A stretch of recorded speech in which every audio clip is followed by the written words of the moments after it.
I have 3 different roles here at the University of Michigan. The first is that I'm a clinical cardiologist. I perform coronary stent placements. I also take care of patients in our cardiac care intensive care unit as well.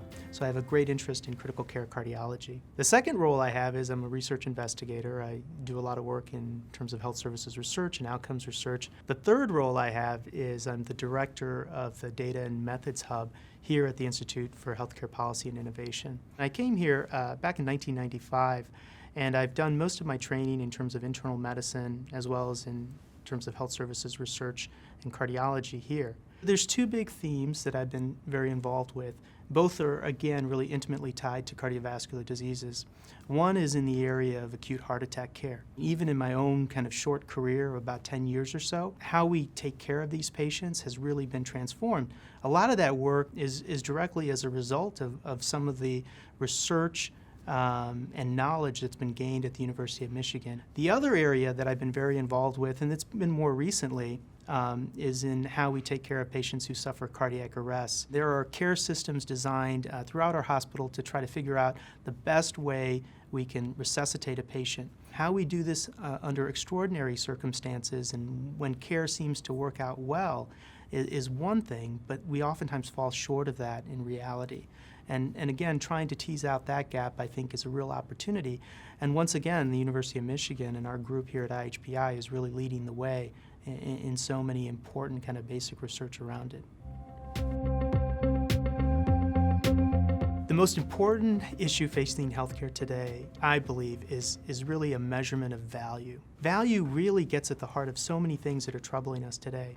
It gets at the heart of issues around disparities of care. It gets at issues around how patient-reported outcomes are oftentimes not included within our work. It gets at the core of the whole debate about the Affordable Care Act. I think that if we as a group can get really at the heart of measuring value and how we determine whether or not the different types of therapies and new technologies we're starting to use in patients are really worth it or not, I think that would go a long ways in terms of understanding and really delivering the best type of care we can to patients. I can't think of a more important decision that the Regents made in the last 5 years at the health system level than IHPI. There's so much great work going on in so many different areas that I don't even think of, and I could have never appreciated on my own. But I think the vision of IHPI and what's really amazing about its potential is the idea that we go beyond even this geographic co-location to really going towards kind of collaboration. I think the ultimate impact is going to be very diverse when I think about my own work, largely through, again, these collaborative efforts. I'm able to talk to people from different groups and get them excited about problems related to cardiovascular disease in a way that I don't think that they would necessarily be interested in if we were kind of in different areas or locations. What the Affordable Care Act at its core did was it changed our societal's contract with each other.